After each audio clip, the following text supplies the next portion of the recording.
या मंदिर संस्थेचे अध्यक्ष उपाध्यक्ष हे प्रकाशजी ब्रीज साहेबांचा काल श्रीमंत त्यांना सन्मानित केलेला आहे. आणि त्यानंतर उपस्थित असते किंवा अध्यक्ष उपाध्यक्ष आणि आमचे कार्यकर्त्यांचे मुलाखत ते घेतील आणि या मंदिर संस्थेला त्यांच्या यूट्यूबमध्ये प्रसिद्धी देतील अशी त्यांना मी विनंती करतो. नमस्कार मित्रांनो, मी प्रकाश, माझ्या प्रकाश ब्रीज चॅनेलवर स्वागत करतो. आणि मी आज आलेलो आहे कल्याणमधील अतिशय ऐतिहासिक असं शिवाजी चौकामध्ये जे अखिल देशस्थ देवज्ञ समाज विठ्ठल मंदिर संस्थेमध्ये आज मी आलो आहे. आणि इथे आल्यानंतर आज आपण जे देशस्थ दैवज्ञ समाजाचे विठ्ठल मंदिराची जी संस्था आहे तर त्या संस्थेचे जे अध्यक्ष आहेत, उपाध्यक्ष आहेत, सचिव आहेत, त्यांची ही जी संस्था आहे तर या संस्थेबद्दल आपल्याला थोडी माहिती घ्यायची आहे. त्यांचं काम कसं चालतं, त्यांचा उपक्रम कसा चालतो, ते नवीन नवीन उपक्रम कसे राबवतात आणि कल्याणमधील अतिशय हे जुनं मंदिर आहे. म्हणजे मित्रांनो सांगायचं झालं तर 1884 या मंदिराला 1884 ला स्थापना झालेली आहे आणि या मंदिराला जवळजवळ 142 वर्ष झालेली आहे.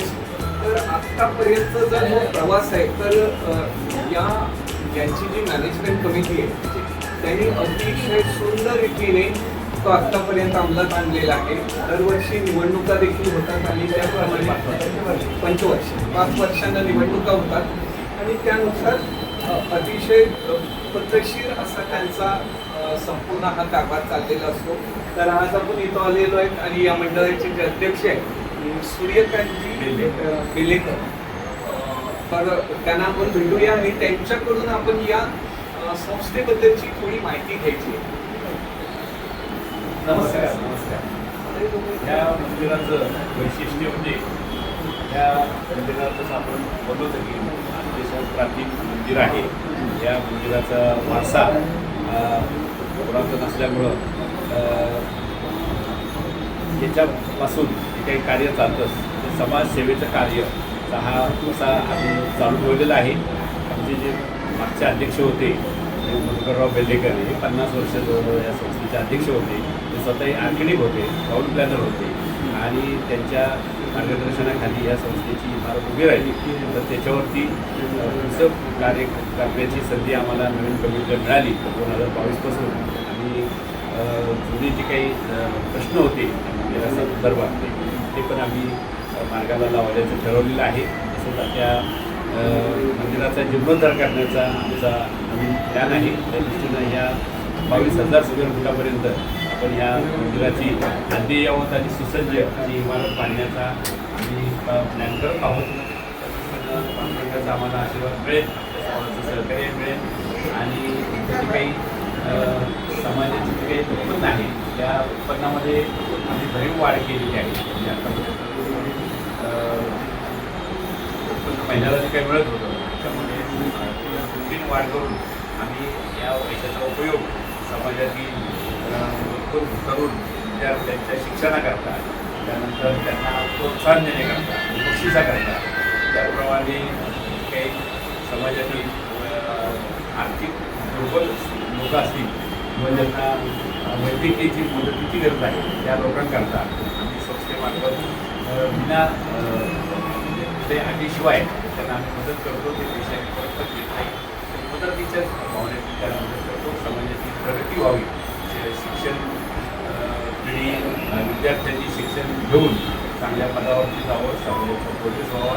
त्याचप्रमाणे आज इथे जे कार्यक्रम असतात ते फक्त समाजाकरता असे लिमिटेड नसतात, हे सर्वसमावेशक. आता जेव्हा जेव्हा सप्ते असतात, जेव्हा जे काही कीर्तन असतात आध्यात्मिक दृष्टीनं आणि जे पुढे कीर्तनकारांची आम्ही कीर्तन अरेंज केलेले आहे.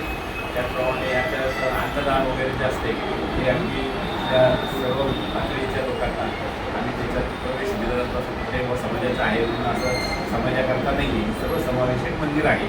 आणि त्या दृष्टीनं याची सांस्कृतिक कल्याणचा जो वारसा आहे तोही आम्ही जपायचा प्रयत्न करत आहोत. आध्यात्मिक, धार्मिक आणि ह्या जडणघडणीतून लोकांचं मानसिक शांतता आणि व यांचं सेवाभावाच्या दृष्टीनं आम्ही या ट्रस्टच्या माध्यमातून प्रयत्न करत आहोत. ट्रस्टचा कारभार आम्ही अत्यंत आधुनिक पद्धतीनं कॉम्प्युटराईज सिस्टीमने ठेवण्याचा प्रयत्न करत आहोत. ऑफिस केलेलं आहे, त्यानंतर वरती भक्तनिवास बांधला आहे. म्हणजे आता उदाहरणार्थ मुंबईसारख्या शहरामध्ये जर बाहेरच्या गावची, पुण्याची, नगरची माणसं जर काही कामानिमित्त आली तर त्यांना राहण्याची अत्यंत गैरसोय होती. तर त्यांची गैरसोय दूर करण्याकरता आम्ही शेजारी भक्तनिवास बांधलेलं आहे. तर अत्याधुनिक संडास बाथरूम वगैरे आणि अत्यंत 100 दरामध्ये राहण्याकरता सेवा उपलब्ध करून देतो. आणि जेणेकरून बाबा गव्हर्नमेंटच्या कामाला किंवा तुमच्या कामाला खेडेगावातून माणसं मुंबईमध्ये आणि पुण्यावर आणि कोकणात राहण्याची चांगल्या प्रकारची सोय होऊ शकेल.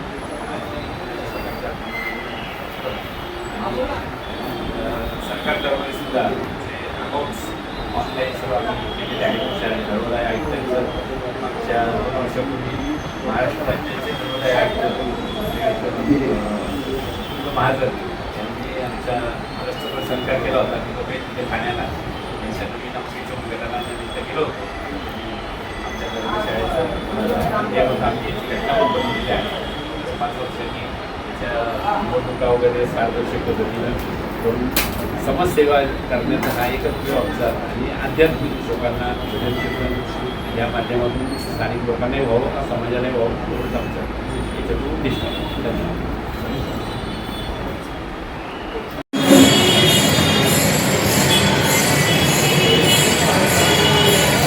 नमस्कार. आपण आहोत कल्याणमधील अखिल भारतीय सेना दैवज्ञ समाज विठ्ठल रुक्माई मंदिरामध्ये. आज आपल्या इथे प्रसादाचं नियोजन केलेलं आहे. त्यामुळे राजगिऱ्या पुऱ्या, श्रीखंड, बटाट्याची भाजी, तुम्ही बघत असाल की साबुदाणा खिचडी वगैरे ते फार आहे. त्यामुळे तुम्ही या आणि दर्शनाचा लाभ घ्या. अतिशय सुंदर आहे मंदिर आपलं. तुम्ही याल तर तुम्हालाही फार बरं वाटेल. अच्छा, हे जे आत्ता वडे आहेत हे राजगिऱ्याच्या पिठाचे ना? राजगिरा पिठाचे वडे आहेत. अच्छा, सुंदर. तुमचं नाव काय माऊली? माझं नाव शीतल हेमंत पिसाट. अच्छा, तुम्ही दरवर्षी हा प्रसाद बनवायला सगळ्या माऊली असता? मी देवळात पाया पडायला येते आणि जर काही प्रोग्राम असेल तेव्हा येते म्हणजे. अच्छा. त्यामुळे इथलं जे परिसर आहे हां. आणि इथलं जे देवळातलं सगळं हे आहे ना ते मन भारावून घेण्यासारखं आहे. तर तुम्ही एकदा या, तुम्हालाही फार बरं वाटेल. अच्छा, या ज्या पुऱ्या तळणाऱ्या मावशी आहेत यांचं नाव काय? कुसुमताई. कुसुमताई. हां. कुसुमताई, तुम्ही दरवर्षी हा प्रसाद बनवायला येता? हो, अतिशय सुंदर. आणि मी काहीही प्रोग्राम असेल तरी आम्ही इथे पाया पडायला येतो. या कल्याणमधील ऐतिहासिक शहरामध्ये अतिशय प्राचीन असणारे हे मंदिर भाविकांचं ठाणे जिल्ह्यातील अतिशय स्थान असून अखिल देशस्थ दैवज्ञ समाजचे पदाधिकारी अध्यक्ष सूर्यकांत भाऊ बेलेकर, उपाध्यक्ष दामोदर गुलक, सहसचिव प्राध्यापक संजय फाकटकर, मुकुंदराव निगोजकर आणि आमचे कार्यकारिणीचे सर्व सदस्य यांनी हे सगळे व्यवस्थापन बघत असतात. सहभागी कार्यकर्ते अनेक भाविकांची इथं श्रद्धा वाढण्याचं कारण आहे. अनेकांचे नवससुद्धा इथं पूर्ण झालेले आहेत. ते नामांकित काही उद्योगपती, अधिकारी, नगरसेवक हे सर्व भेट देत असतात. आणि ह्या समाजामध्ये देशस्थ दैवज्ञ समाजामध्ये या मंदिराला अतिशय महत्त्व असून महाराष्ट्रातील सर्व समाज बांधव या दिवशी येतात. एक प्रकारचा यात्रा उत्सवच पंढरपूर मानाने इथं भरलेला असतो. याचा विशेष आनंद आम्हाला वाटतो आहे.